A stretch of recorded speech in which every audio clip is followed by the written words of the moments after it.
Hello, and welcome to another session of San Francisco by Night, Hunter the Vigil. Tonight, we turn towards the injured and the curious. Miss Fletcher had some things she wished to discuss with the now rescued and recuperating Cassius. Let's see what those things are. Where is Cassius in the house, by the way? Cassius, at the moment, is recuperating in the front lounge, so living area, so to speak. Okay, so Cassandra will kind of awkwardly walk in that room, trying to pretend like that's completely accidental or something, because awkwardness is a thing. Okay, let me roll something for him. Of course.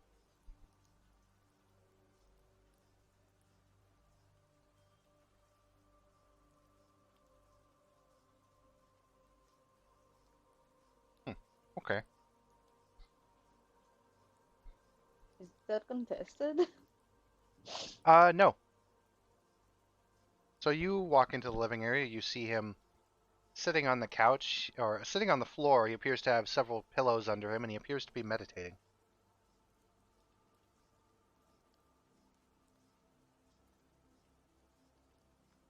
Hmm. Um.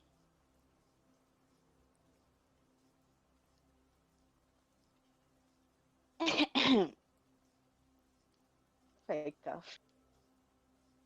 Without even opening his eyes or looking in your direction, he says, "Yes, Miss Fletcher?" Um. Hi, Mr. Cassius. We haven't really had the chance to speak much. He Did you stands enjoy the party, by the way? he stands up and he stretches his back and he says, "Yes, it was I'm very grateful that Mr. Ellison holds me in such high spirits. It was really unnecessary, but I enjoyed it. I've been waiting for you. Come, sit. We have much to discuss." That we do, it seems.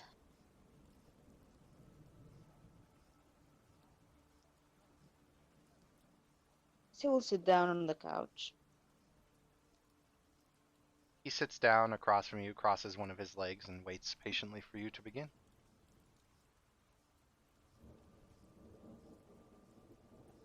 Why did you leave in such a hurry? I was careless, a bit arrogant. I didn't want to bring my problems onto you or your own, or Mr. Ellison. But you left me with so many questions. I know. It wasn't my smartest move, but I made the decision and now I have to live with it.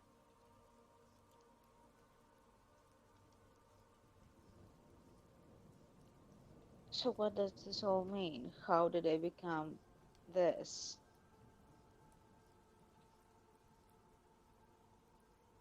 In terms of how, it's usually due to being born, high exposure to the kindred blood, and sometimes other reasons, which I'm unfamiliar with. However, as to Well, I why couldn't it have been happened, born with it. maybe you were and you just never knew. Oftentimes, those born of the Damphir or those born of some other gifts that can happen to humans are unaware of it until certain ages. But my parents are normal. I mean, could it have been like dormant for like 5 generations or something? I don't think that this doesn't make sense to me. Hm. Not much makes sense in this world once you start to peel back the layers. You were saying something. Hmm?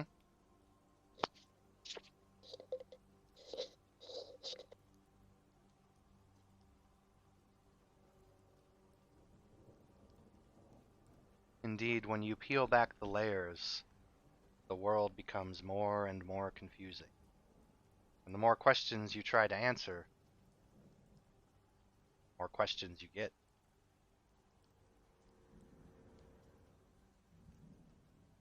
That might be true, but there are things I need to know. I, I do not know if your parents are special or not. I don't know anything about your parents. That is something that you will have to find out or discover for yourself. There may be nothing of consequence about your parents. It could have been a twist of fate, so to speak. It's very difficult to pin down exactly as to why it happened. But I can tell you that you were either A, born with it, and you do not need to have parents who are damn fears for it. You were exposed to blood and had this unique reaction, or there were other magics involved. I do not know which one is the cause of yours. I know that the cause of mine was my reaction to my family's bloodline.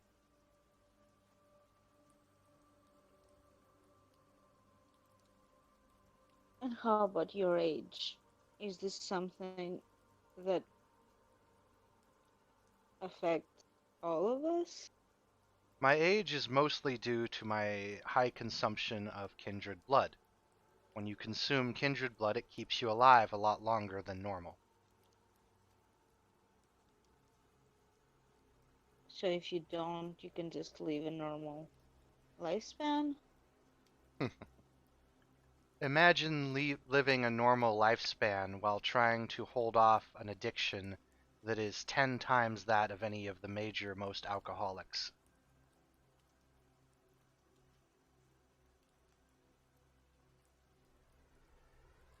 You will have this addiction and it will be mind numbing and consuming. If you honestly would wish to try to not consume vampire blood, you are welcome to try. But like I said, it would be like an alcoholic trying to live without his booze, times 10.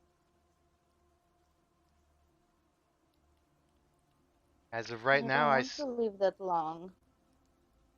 well, that is something you will have to deal with sometime in your life.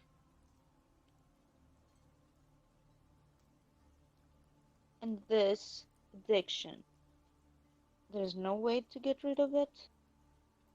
Like any other addiction, there are ways to help with it, but getting rid of it completely, that's nothing that I've ever heard of.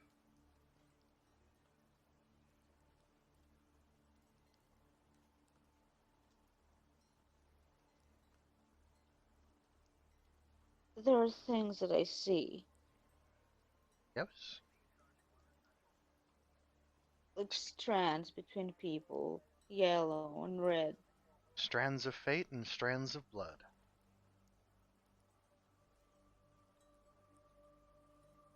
I was suspecting that the blood bonds were that, but fate? Like, how does it even work? You know, I've spent the last couple hundred years going over that. I think the best explanation that I can come to, if any explanation at all, is that for every reaction a person does, it creates a strand. And then for every action that a person did not take, it creates another strand, and another, and another, and another. Typically, when you come to a situation and you have multiple ways to solve it, you pick the best way to solve it, yes? Well, that way you've picked has now made a strand, and then the opposing choices that you didn't take have all made their own strands. And this is true for every single being in existence. Every dog, every cat, every person. So a strand connects and then connects and then connects and makes a massive spider web, so to sort. How we see the straits of time and space and all that, even I don't know.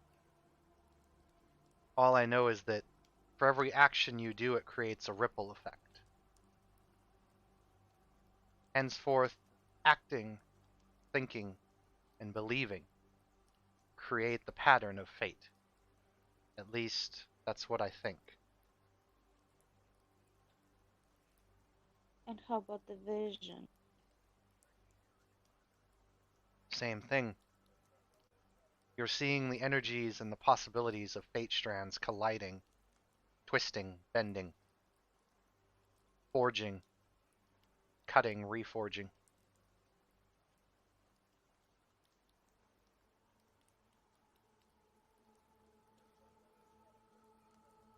That's yeah, but are they real? Are those things that will happen, or are those things that it's just things that I fear might happen? Both, sometimes at the same time. Sometimes they are metaphors, sometimes they are direct visions. Other times they have no relation to each other whatsoever. They're just random. It all depends. And um, okay, this will sound weird, but um, does being what we are affect how my shadow does things? That is a power.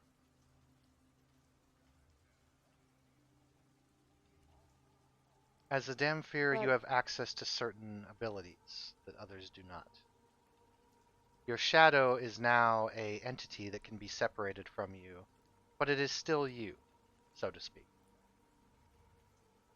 huh. So it's so I'm not crazy when I see it move independent. That is correct. You're not going insane. Not yet, anyway.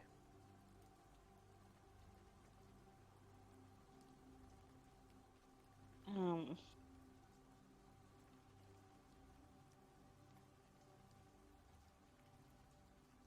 Also, remember that when you touch anyone, the strands of fate that are constantly swirling and jostling around you may attach themselves to another person you touch and cause sometimes benefits, sometimes often bad things can happen. Almost like that of a domino effect. Their successes become easier to you, however, their failures can become disastrous.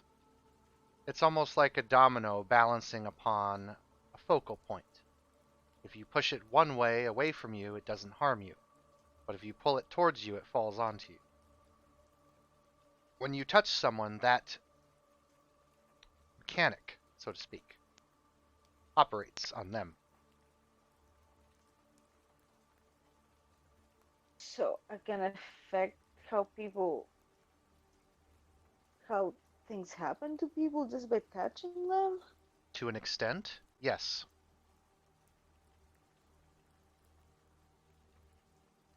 I really don't know how to feel about that. Shrugs, once again, something you will have to live with and think about.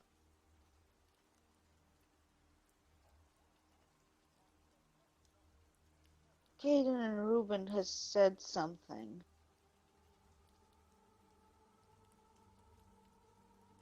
When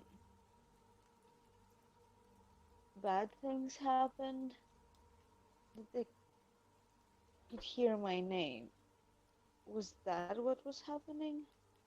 Yes, you manipulated their very fate, whether for the good or for the bad. For whatever reason, this becomes known to a conscious being.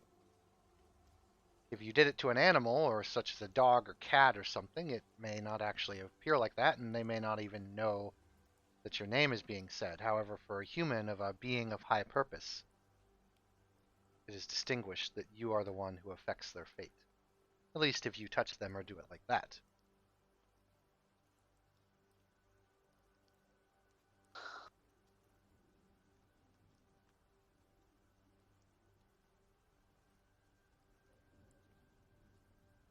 That's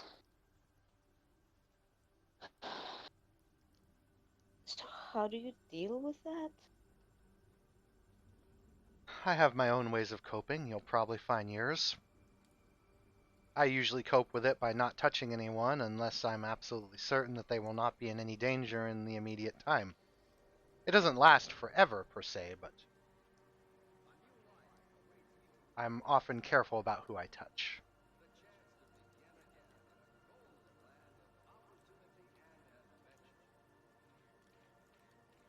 Um, that's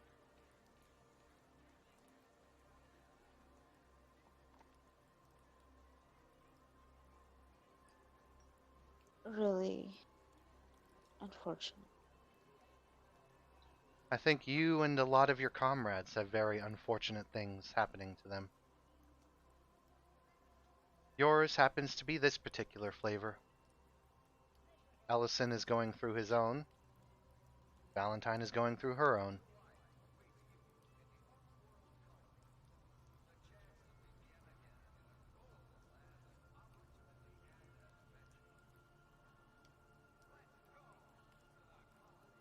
It's I'm not even able to touch people.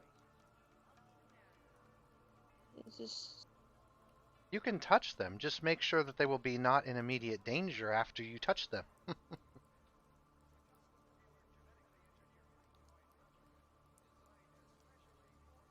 how would I know?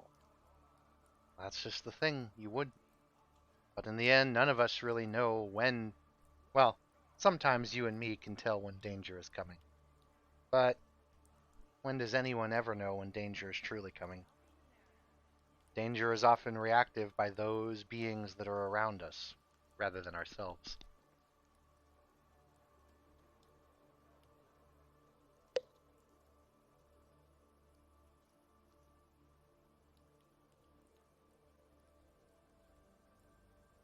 And in in what ways, in what other ways am I different from a human? Or am I still human? By all physical means, you are still human. Bullets and knives are still dangerous. Fire is still dangerous. However, you can witness magics and other things, at least from what I know of, and not be driven insane, so to speak, since you are technically not a sleeper being. You can do rituals and have access to things that other humans cannot. However, for the purposes of all physical means, you are human. However, I think from what I've noticed about you is you are a little bit more than human, from what I can see. But that is probably due to the kindred blood.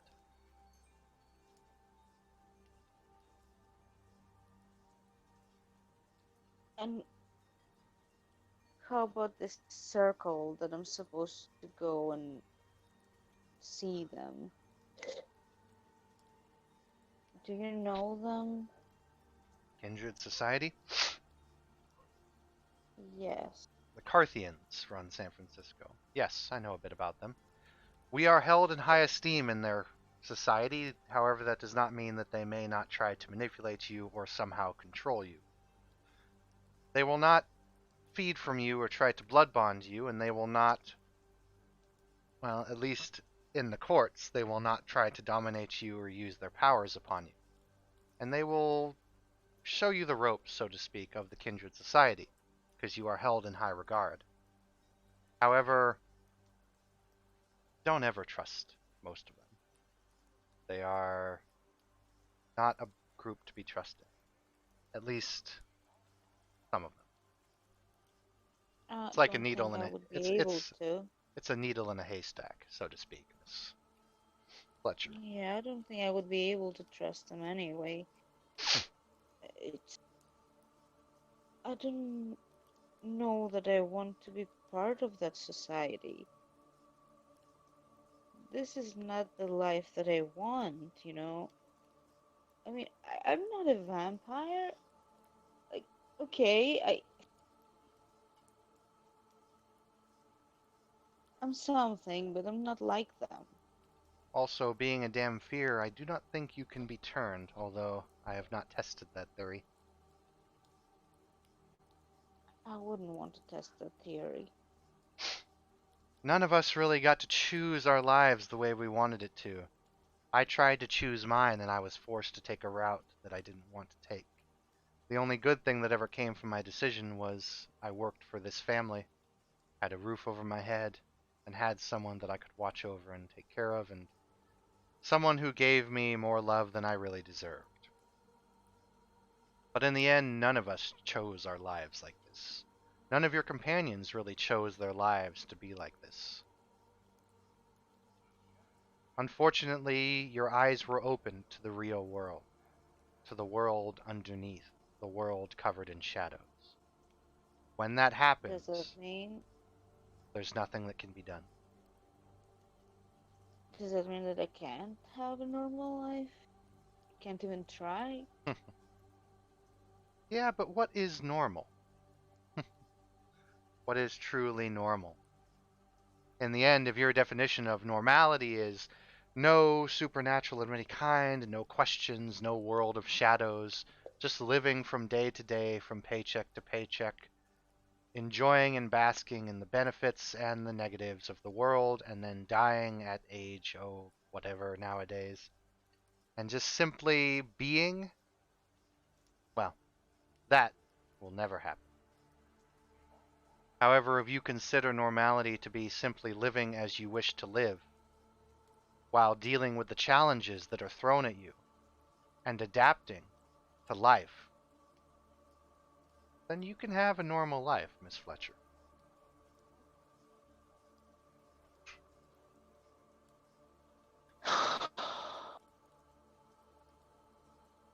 Well, there is another question that might be a bit heavy. Go ahead.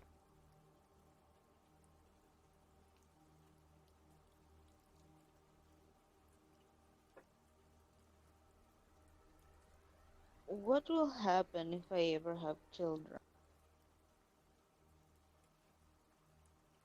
From what I can understand, there is a percentage that one of your children or your children could be Dampirs. However, I do not know what that percentage is. It's usually extremely, extremely rare. I believe it is exactly a 1.8% chance.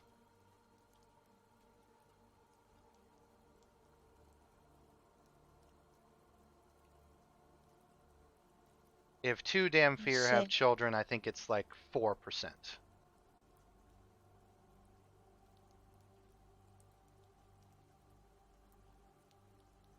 Oh, there's still quite a lot. Hmm?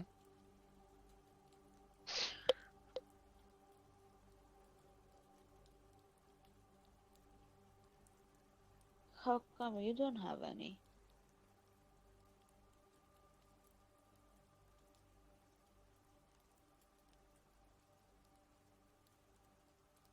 He looks out the window for a bit and he says, I just never really got around to it, I suppose. Never really found someone worth it recently until recently in my long life.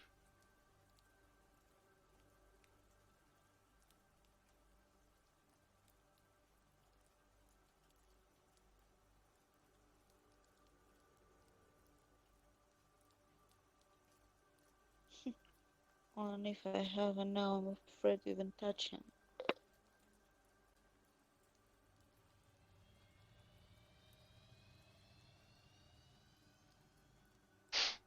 He just kind of looks down and he says, well, it's just something that's a part of us and we have to adapt.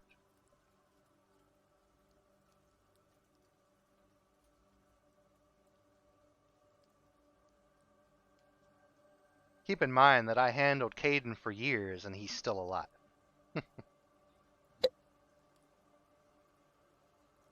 True.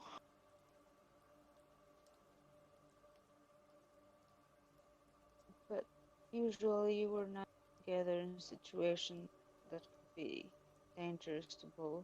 True, I did my best to keep him out of situations like that.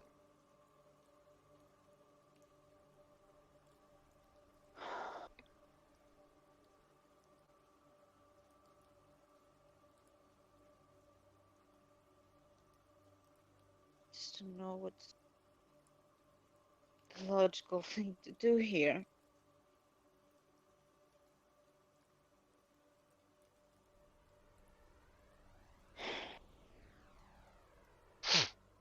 My advice?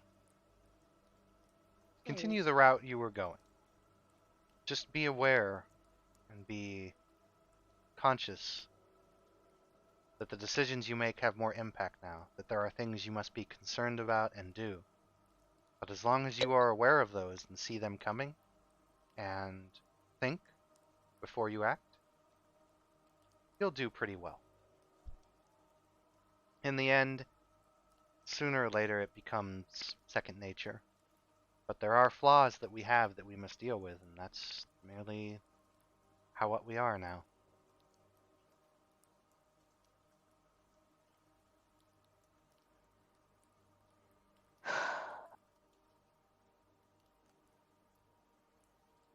So what do you do about blood?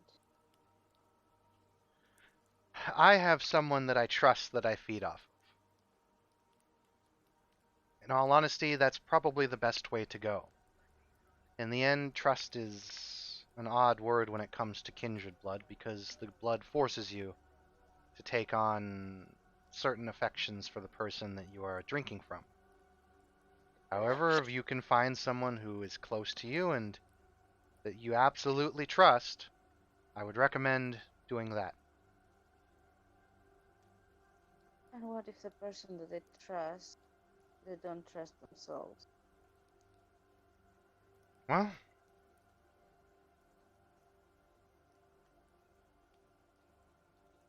that I don't know. In the end, I don't know this person, so I don't know their predicament.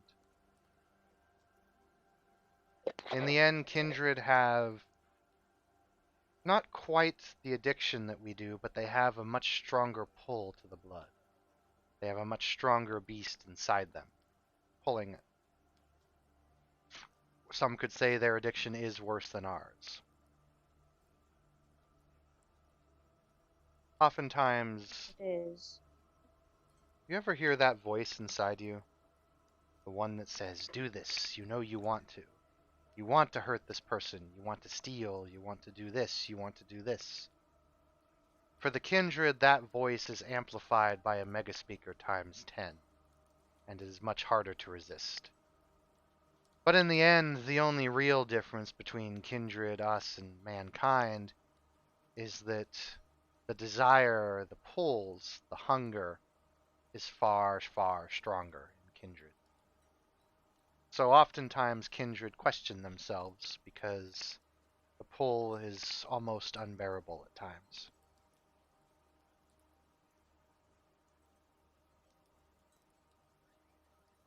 And is there any way to help them?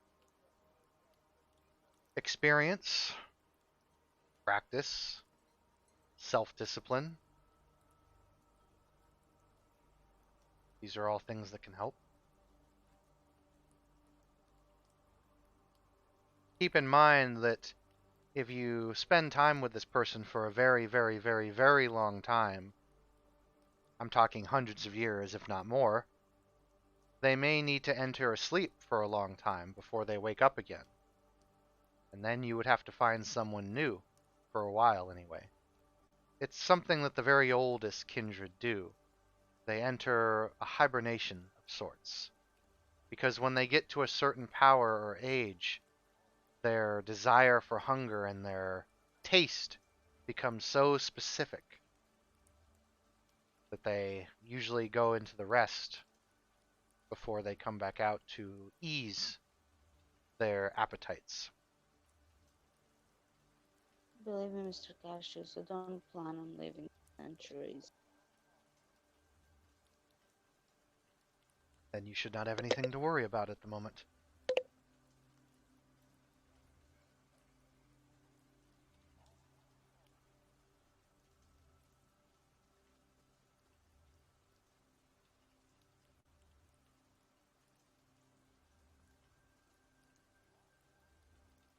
And is feeling kindred normal? Did you say feeling or feeding? Feeling. Says yes. When we went to that masquerade ball, I could even smell them. You are connected to the kindred more so than anything else that hides in the shadows.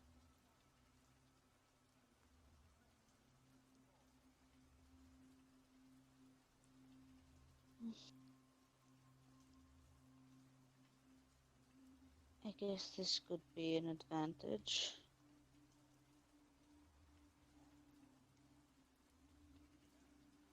Could be.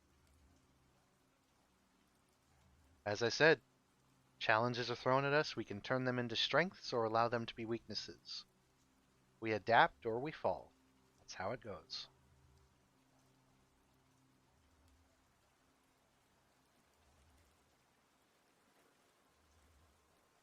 I don't know. I fear that my weaknesses are going to be exploited already. They aren't already. There are often times, especially if we make enemies, there are those who try to exploit our weaknesses.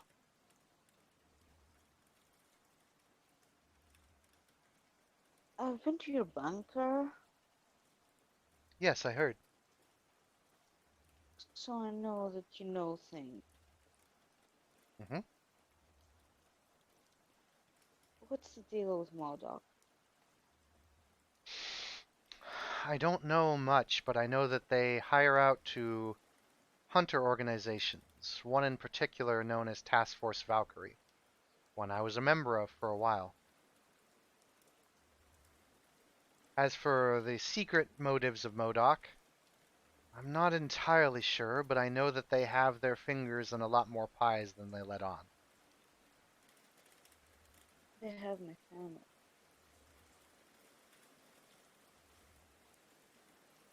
As in hostage? Well, not officially, but this happened after I joined In other words, they are Section 9. employed. I see. No, not employed.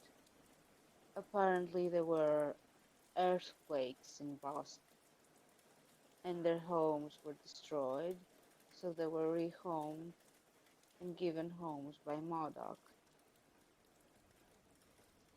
Hmm. That would probably be related to something within Section 9, yes, because the Kindred do have a lot of involvements with Modoc. It's one of their biggest branches, and it's also the most wealthy and biggest company on the West Coast. I do not think they're intending threatening your family at the moment, but yes, that is a possibility that they could use that in the future against you if you decide to go piss them off. But I do not think you or your comrades have done anything against them yet, so I don't think there's anything to worry about at the moment. Most of the time, if you keep your head down and profit for Modoc, they will reward you very highly. It's only when you start going against them that things start to get difficult. And what if Section 9 orders us to go against? Well, knowing Mr. X, I doubt that will happen. However, if it does happen, that would be a day for a cause. Can I truly trust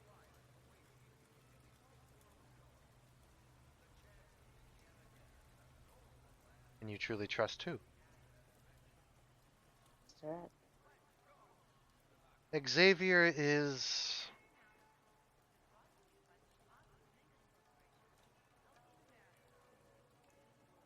I would say that there are things you can trust in him, and then there are things you cannot trust in him.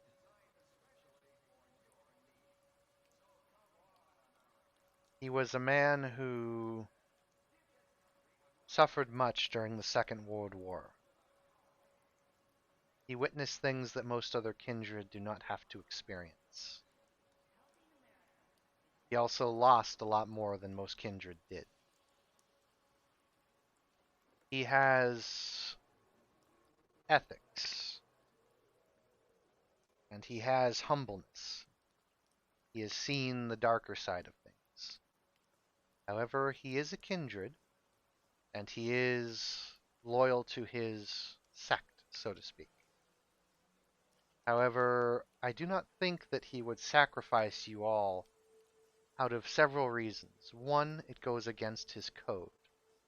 Two, all of you, especially you, are extremely valuable to him, from what I can understand from the only the two conversations I've had with him recently.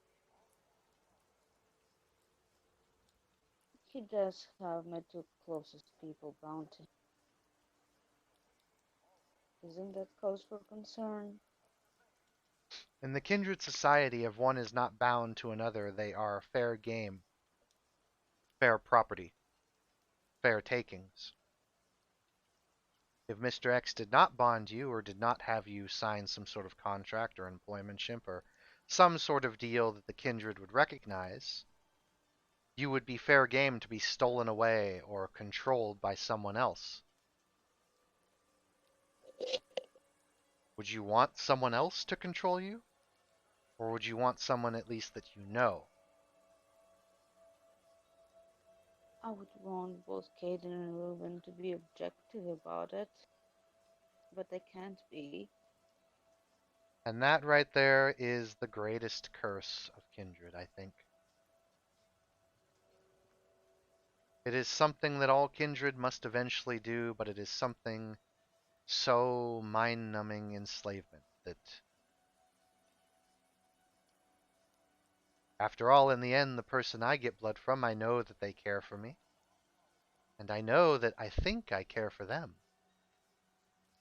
But in the end, I'll never, ever know truly. And that right there is the greatest insanity. That we will never, ever know.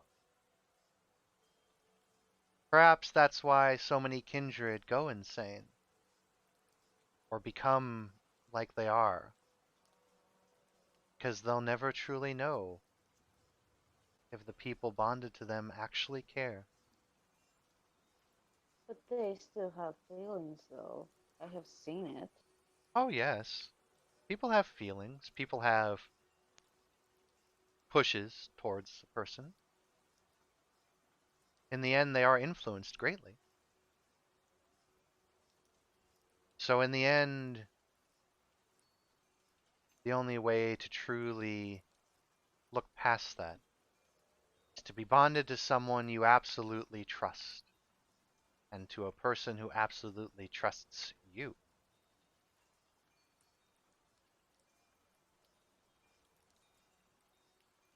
In the end, Xavier only did that because he had no choice.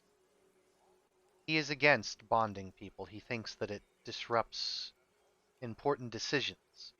It makes people think with their heart or their bond, not their head. However, it is something that needs to be done for a lot of kindred society, especially if you don't want someone to take what is yours.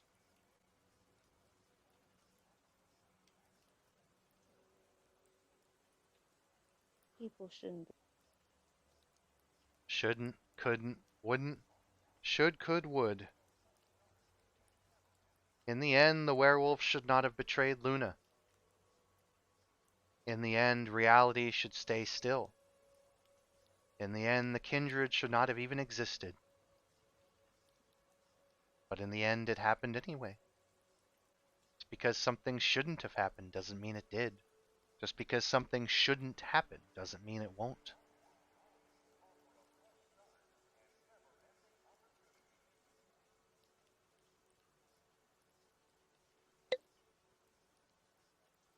I guess it's about time that we realize the unfairness.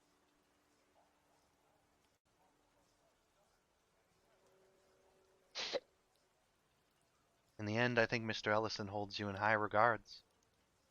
I think you should stay with him and your allies. Stay close to the people that you trust and the people who trust you. Because in the end, Miss Fletcher, when there's trouble and the chips are down and we're all suffering, all us, and he says in quotes with his hand, all us freaks have is each other.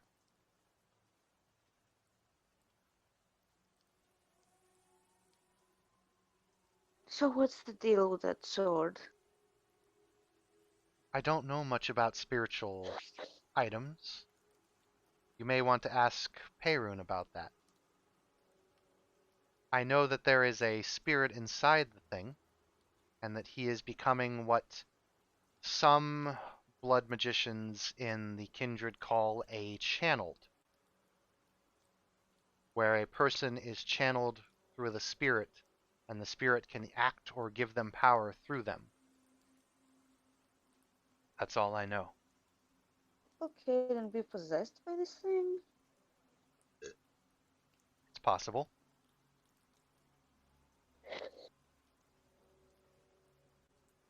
Sometimes, in times of very heated emotion of the spirit or of the wielder, sometimes the bond between them can become weakened, and distortion between who is who can become blurred. It is very possible that Mr. Ellison could be possessed. Unfortunately, there's nothing I can do about it. I am not a spiritual expert, and if the sword is bonded to him, there is no way to actually get the sword off of him unless the ghost really wishes to go have someone else.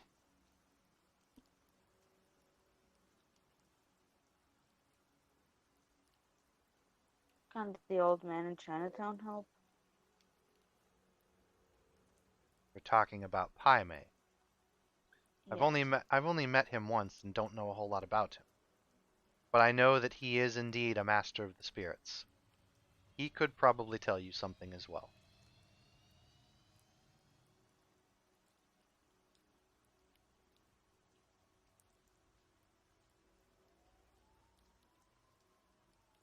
Hmm.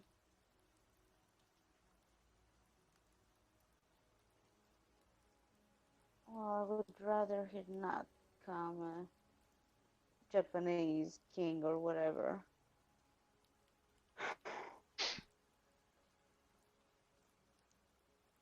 If Mr. Ellison and the I'm rather spirit can fond of come him. if Caden and the spirit can come to agreements, usually there is no problem. However, as I said, under high stress and under certain situations, the bonding can become static and weakened. There are things, much like the strands of fate, that are so weaved and so knit together by so many strands. The same thing with a bond. If one strand becomes damaged or broken or wraps around, things can happen.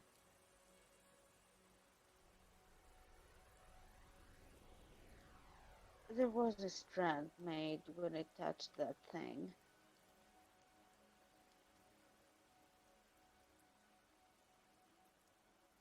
And I Prob- can say I like the visionish. it probably tried to go into you and then realized it didn't want you. I thought it was attacking.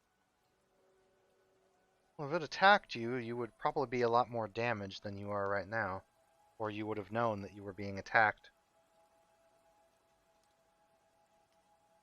Well, I can't go. I can't know because I was unconscious. That also could have been a reason that the vision may have been distorted. Could have been possibly a metaphor or an inaccuracy.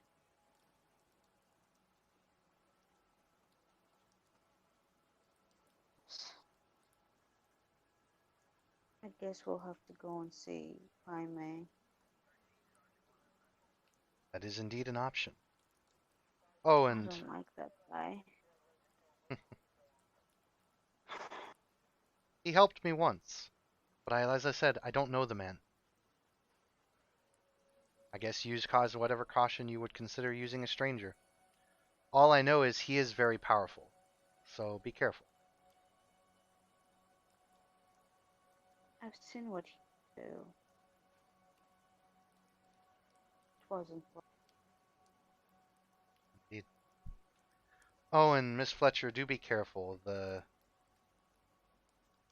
killings happening here in San Francisco, I think they are being done by a very powerful kindred. who has forsaken the rules, and I think he may know who we are. I suggest not going anywhere alone. How how would you know who we are? That I don't know, but I've seen him in my visions as well, and I do believe he knows us, somehow. There is someone in the Kindred Society that you may talk to about that. He has a position that what is known as Spy Master. He may know the reason Hmm. that the Kindred know of you and your kin.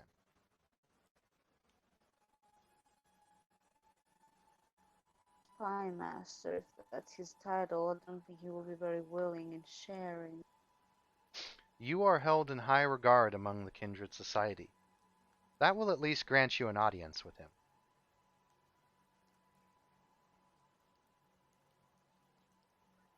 A place to start.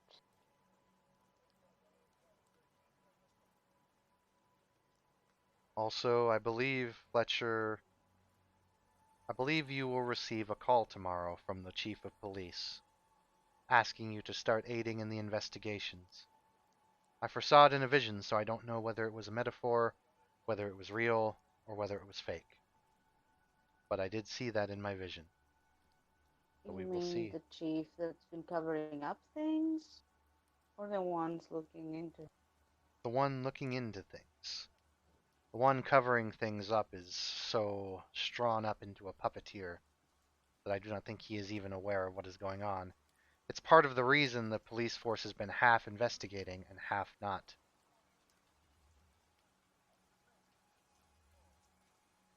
I need to ask you something. I mean, I've asked you many things, I know, but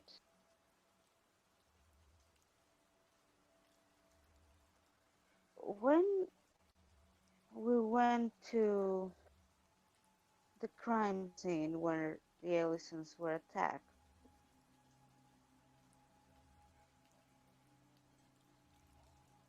we saw something there.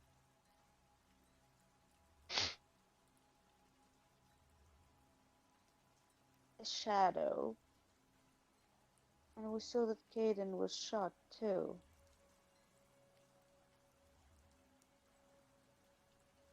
Was this accurate?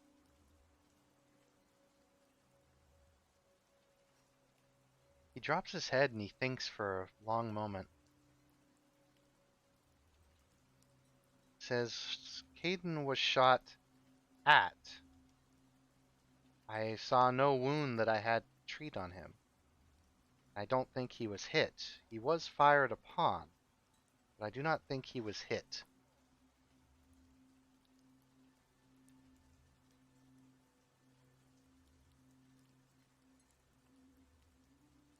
I saw a man in Lance's memories.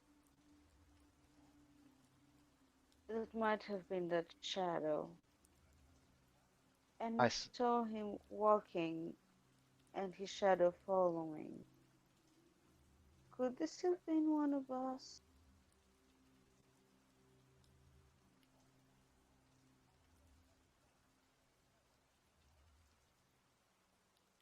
I think the shadow you saw was mine when I came to help Caden.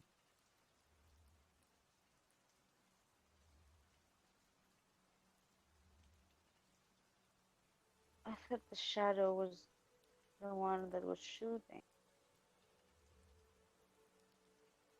Don't know. Our visions are not always clear. If my shadow But was we both shooting, saw that. if my vision was shooting, it certainly was not at Caden. It was at something else. I attacked Jacobs, the man who killed them. I attacked another man in a trench coat whose face I could not see. But that man was a mortal who died the day after. Jacobs went on to live. Well, unlive, so to speak. I was shot in the shoulder.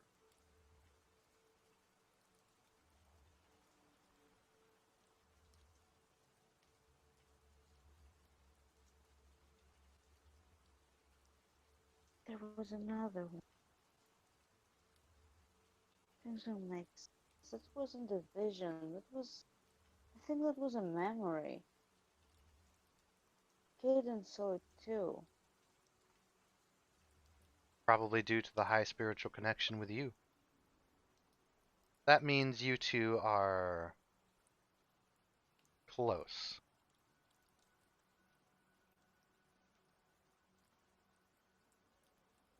Oh, we are. Yeah.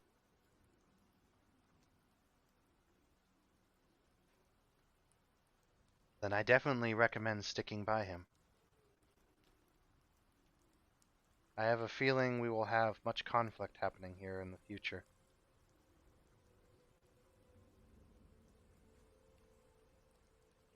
There are forces at work from what I can understand, and I have seen much conflict in my visions.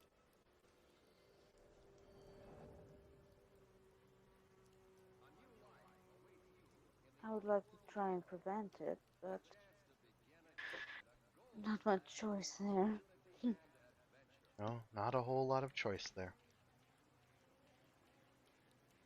Well, Anyway, if there's anything more I can thank do, let me you. know. But right now I need to get back to meditation and I need to see if I can catch more wind of this. Just be careful, don't go anywhere alone, and watch the shadows. Thank you for your time. Of course. Quite enlightening, I'd say. He nods to you. He says, "Anytime, Miss Fletcher." Pulls back his pillows, takes a meditative stance. I still get up and leave the room, close the door.